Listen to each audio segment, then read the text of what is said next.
let us all do we can to build a better future. I'm having a growing concern for the third-party movement, especially amongst the independents. And currently, there are two individuals who are running independent, non-affiliate, with any political party, and that is Dr. Cornel West and RFK Jr. To be very clear here, Dr. Cornel West, when he made his announcement, first he was with the People's Party. The People's Party has its problems abundantly. Then, with the support of Chris Hedges, where is Chris Hedges at? Currently, right now, I'd like to know. Dr. Cornel West went to the Green Party. And because of internal conflicts, and I will get to that very soon, it'll be at the end of this segment, Dr. Cornel West left the Green Party. And even though the Green Party has access to bring, I believe, around 18 ballots, there might be more in the future. The Green Party itself has a lot of structural issues. RFK Jr. was in the Democratic primary, of course, and he will be making his announcement sometime later this afternoon in Philadelphia, but he has more or less declared that he too is running as an independent, which if that's the case, fine. I'm all for the abolishment of political parties, but it seems that they are at a crossroad right now in regards to lack of enthusiasm, and especially with the events that have taken place between Palestine and Israel, it has added more doubt, at least in my mind, in what they can do to garner support amongst voters in general. But voters, Americans, want something. But because of this overall fear of a Trump presidency, many people are wondering, will they drop out? Because there's this whole talk of Trump actually walking away from his legal problems and Biden still being declared as the nominee. It seems everyone is just suffering with Trump derangement syndrome and doesn't want to be remembered as a Ross Perot or a Ralph Nader or a Jill Stein. And to be clear here, we should acknowledge that Gary Johnson at least got 3.3% of the vote in 2016, but yet somehow he's being dismissed. So let's pull up this video here because this actually gets a sentiment of how people feel about Trump and Biden facing off against each other. So let's pull up this video here. I want to give a shout out to Neoliberal Tears, a fantastic name after all. So let's pull it up here.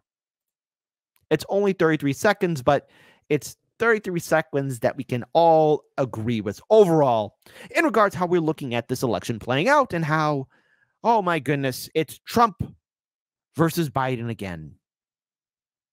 Remember, Hard Lens Media said this was going to happen in the aftermath of the 2020 election. How many of you, and just raise your hands, are excited by a rematch between President Biden and former President Trump? No hands. No one's excited by that rematch. Depressed is a better word. Yeah. Depressed, why? Again, I think Biden is approaching senility, if not already in the middle of senility, and running the greatest country in the world, in my humble opinion, is not a job for an old senile person. And Trump is, forgive my French, an asshole. How many of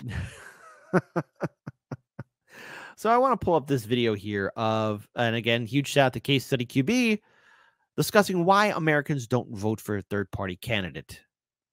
Ballot access. It's going to be the key issue. Now, look, again, thank you to Case Study QB for getting this clip from Bill Maher. But real quick, ballot access is fundamentally important. Now, the Libertarians, to their part, I believe, have around 30 to 40 states in which their party has ballot access, which is phenomenal. Greens, not so much. People's Party, I believe, around 2 or 3, give or take, depending on the sources you hear. But if you're running as an independent non-affiliate, you have to start from the bottom. It's a task that can be done, but it's a monumental task. And you're going to require resources and a network of dedicated people that will fight for your name and cause. And just pointing out to Illinois, as I've said before, my state is extremely draconian towards third parties and independents. I've interviewed libertarians and Greens in this state and non-affiliate candidates. It is a difficult task. And in Illinois, the people who count the names to make sure that third parties and independents can be on the ballot, If there's one thing off, that name is gone. Every time, every election cycle, when I've interviewed libertarians and Greens here in the state of Illinois and independents, the story is always the same. So let's pull up this video here. Here's a number that caught my eye this week. 63% of Americans, I've never seen the number anywhere near this high, want a third party. Now, in the past, I've always thought, oh, okay, that's bullshit, because they say that when it comes time to it, all the third party guy does is get somebody else elected. You know, Bill Clinton owes election to Ross Perot. And Hillary would say Jill Stein cost her the election, and Ralph Nader with George Bush, blah, blah, blah. But I don't know. Last week I was saying about Biden that, well, you know, he's done fine for the first term, but he's going to be Ruth Bader Ginsburg if he tries to run again. And for the people who say, yeah, but he's the one who beat Trump in 2020, I say things change. Has enough changed now with this issue that actually, if we had somebody who was charismatic, if we had the right person, could they lead a legitimate third party? How can everybody be so fed up with the extremes and both parties, and yet when we have this alternative, we could have a third party, nobody goes for it? Ballot access. It is really, really hard to get on the ballot in 50 states, because you know who controls who can get on the ballot in the 50 states? The Republicans and Democrats? That's right. So look, if you gave me $50 million, if you gave me $50 million in a time machine to go back 6 months, I might be able to get you on the ballot in some states. So this idea that some candidate's going to pop out of the woodwork and just get on the ballot isn't going to happen. That's not how that works. No Labels is a third-party group that's been working on ballot access, but the problem with No Labels is they don't have a candidate. So that's cool to be on the ballot with, like, fill in here. But, you know, you look at third-party, successful-ish third-party movements, you know, they're either incredibly famous people. I'm thinking here like Teddy Roosevelt, hugely famous, right? He was president when he ran. And then he was a third party. No, I'm saying that's why he was, that's pretty famous. Right. Or you have a policy that everyone can kind of rally around. That was kind of Ross Perot's thing, right? Remember the... Yes, of course, Ross Perot. Same Ross Perot who warned us about NAFTA. Same Ross Perot who told us about many of the issues that both the Democratic candidate at the time and Republican candidate at the time were willing to fight for. Remember NAFTA. Remember the neoliberal deals that we got in the 90s. We thought everything was great until, well, finally the fine print came into action. We could thank the entire establishment from both parties from giving us this nightmare. Now, ballot access is fundamentally important. And if you don't have ballot access, if you cannot build a strong infrastructure, you are doomed for failure.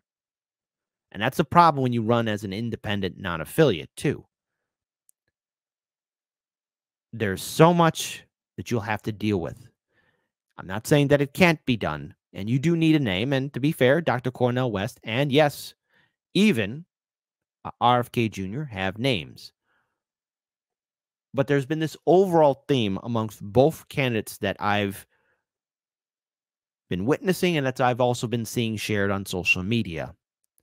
The true lacking of fighting Biden. It's one thing to call out Trump, but it's also time to attack Biden and the Democrats and their failed policies. And I just have this feeling, this horrible feeling in the back of my mind, seeing either both candidates drop out or either that they constantly making their attacks against Trump. If you are running as an independent, both parties, all of your opponents should be your number 1 target, because you have to convince voters that you are the better candidate. And there is an overall disdain amongst the American people. 50% of this population identifies itself as non-affiliate, non-voter, independent. And if you can't rally that strong base, then what are you doing? You have to fight. If you're not going to fight, if you're just giving words and platitudes, get out of the way. Yes, ideally, I would love to see a strong third-party movement. But if I don't see anyone willing to fight all the way, you're just wasting everyone's time. And you're helping out corporate media and the two-party system by saying a third party is a good idea, but it just can't work. I want to pull up this video here from Case Study QB. Please be sure to follow him on Twitter as well, discussing Cornel West and RFK Jr. teasing and running as independents. 2024 presidential candidate Cornel West announcing he will no longer run as a Green Party candidate, and instead he will run as an independent. Meanwhile, Democrat presidential candidate Robert F. Kennedy Jr. teased that he is making a major announcement on Monday next week, fueling speculation that he too will run as an independent. Biden allies have reportedly been concerned over the threat of a third-party candidate. NBC is reporting, they did so last week, that Biden met with Hillary Clinton at the White House last month, and she, quote, pressed Biden to take the third-party threat seriously. Third party threat. I don't know if a third party would take votes just away from Biden, or would RFK Jr. take votes from both of them? To be clear here, let's look at the analysis. If you run a strong campaign, yes, you not only are taking, you are earning. So this whole idea of stealing or taking away, you are earning the votes from voters that you are the stronger candidate. And I have not seen that message from either West or RFK Jr. as it stands right now. And again, anything can happen. I want to be very clear on that in regards to convincing voters. But then again, too, there's this lack of really putting the fire amongst the Democrats. It's easy to go after Republicans, but you have to be willing to fight the two-party system and be aggressive. You just can't be friends or say, hey, he's a friend of the family, or he's a brother, or he's a good pal, or he's misunderstood. You have to go after both. You have to convince the voters and show the voters that something else can be achieved. Don't be a ghost, be a spirit. I think RFK Jr. takes votes from both. Both, right? Yeah, that's what I think. West is probably a little more of a dynamic where he pulls from Biden.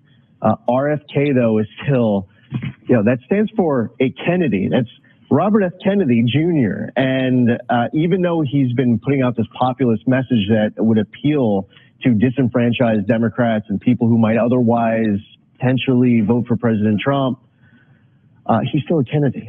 Yeah. So I think that the point is certainly well taken on that one. And yeah, but they're not giving him the time of day. The Democrats have been clear. Biden's our guy. There will be no debating it. And that might backfire even more on It should. Why can't the people decide? A lot of Democratic voters, they like to participate in a primary process. They see one on the Republican side where you have this huge field. They're having multiple debates. It's vibrant.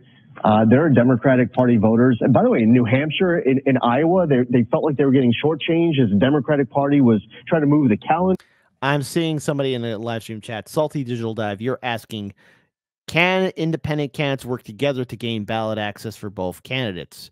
I'm going to speak for Illinois. When I saw the Libertarian Party and Green Party officials work together in joint lawsuits against the state of Illinois, yes, but I mean, in regards just working together, dealing with the lawsuits. And that's the thing also an independent candidate's going to have to deal with.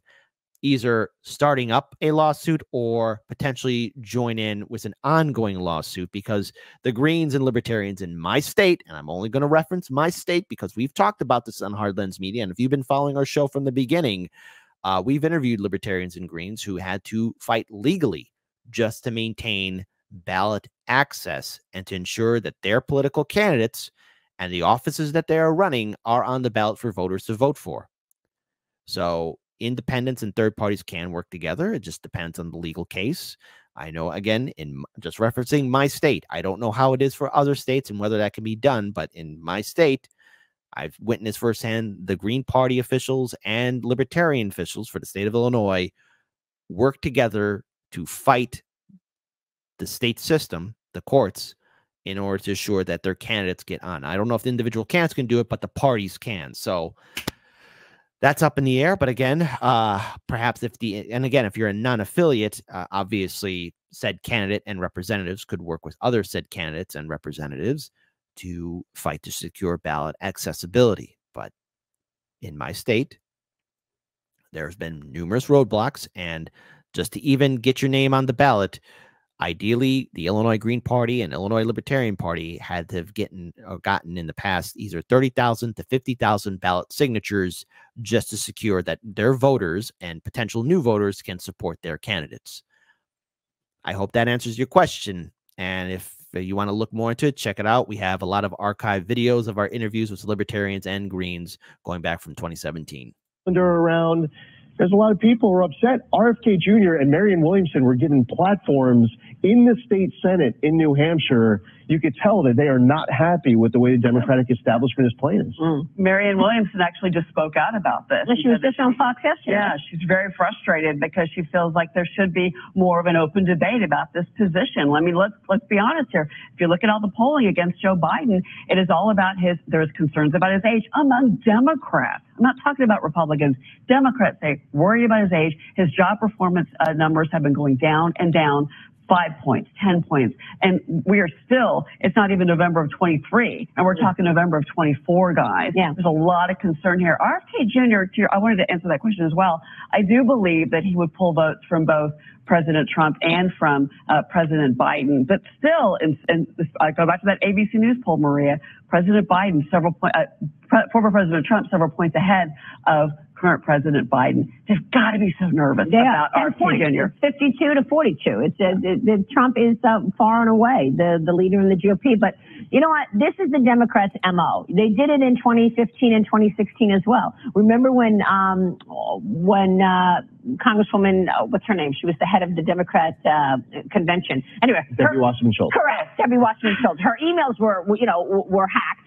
And suddenly we see all of these lies about Bernie Sanders. Oh, let's say he's anti-religious. Let's say this. Let's say that. They were in the books for Hillary Clinton, and they didn't want to hear anything about Bernie Sanders. He would have been the nominee. Exactly. Bernie Sanders would have gotten the nomination in 16 if they didn't put cut his head off. on it. And now they're cutting RFK Jr.'s head off.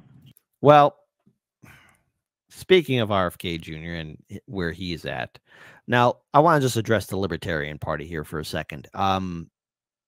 In regards to my coverage, there's a lot of things I agree with the Libertarians about and a lot of things I disagree with the Libertarians about. But I will say this, any talk of RFK Jr. being with the Libertarian Party after the events of this weekend, I think that has long since passed away. We are not the only ones. We are the only ones who are actually anti-war in every context, not just when it's convenient. All of the disenfranchised anti-war supporters of Robert F. Kennedy Jr. are welcome to the Libertarian Party. And this has to deal with this tweet in which he calls the attack against Israel must be met with condemnation and unequivocal support for Israel's right to defend itself. Now, again, RFK Jr.,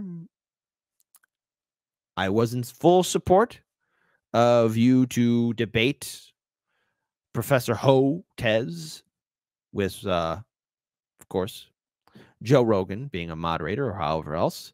But I was also in full support of you speaking and having a conversation with Max Blumenthal. And I think you really need to do that. If not, this tweet right here, again, goes into detail. I applaud the strong statements of support from the Biden White House. Again, he is your rival and opponent. Which is why, again, if you're an independent, you have to show people that you are better than this. However, the scale of these attacks means it is likely that Israel will need to wage a sustained military campaign to protect its citizens. Statements of support are fine, but we must follow through unwavering, resolute, and practical action. America must stand by our ally throughout this operation beyond as it exercises sovereign right to defend itself and self-defense. And of course, I recently saw on social media where he posted it. He was standing in solidarity with Native Americans. Just, what about the Palestinian people? Just throwing it out there. Just throwing it out there. And of course, there was this tweet from Dr. Cornel West. The escalation of barbaric violence in the Middle East must stop. The vicious Israeli occupation and ugly Palestinian retaliation results in the killing of precious innocent people on both sides. We must have lasting peace based on justice. And again, I want to pull out a good friend of the show, Nick from RBN. Horrific tweet. Every nonviolent action by the Palestinians have been crushed by the Israeli regime. Some states are even passing anti-BDS laws. Palestinians have a right to resist their genocidal occupier. Both citing these issues and implying Palestinians escalated. It is extremely disappointing. And then finally, let's talk about the Green Party.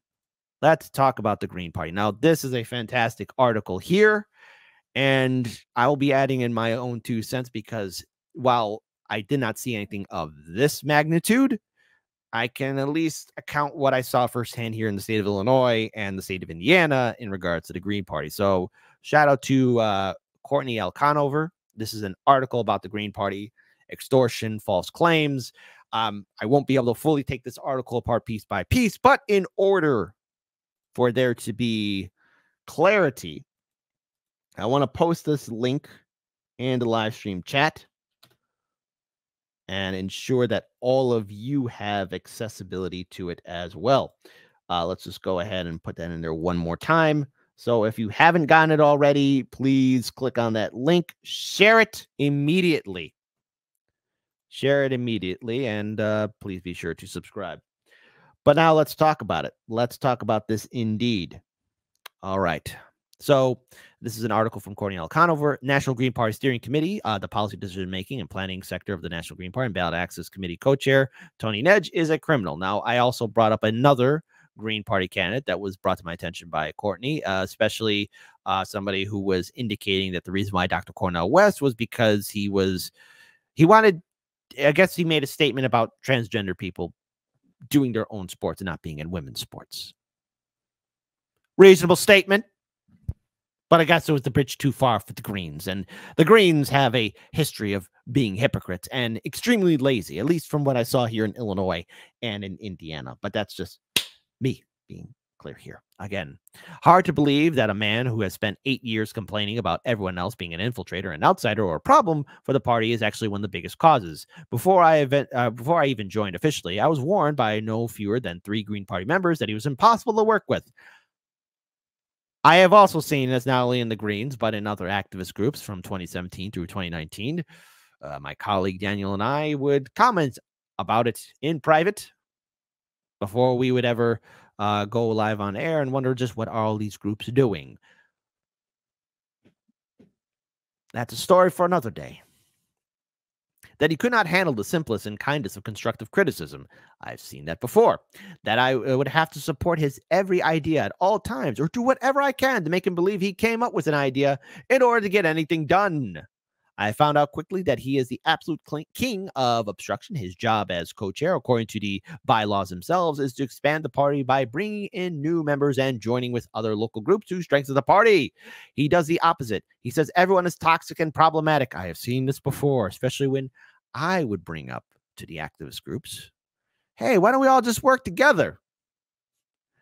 I got a big old middle finger. Oh, and another friend right there, too.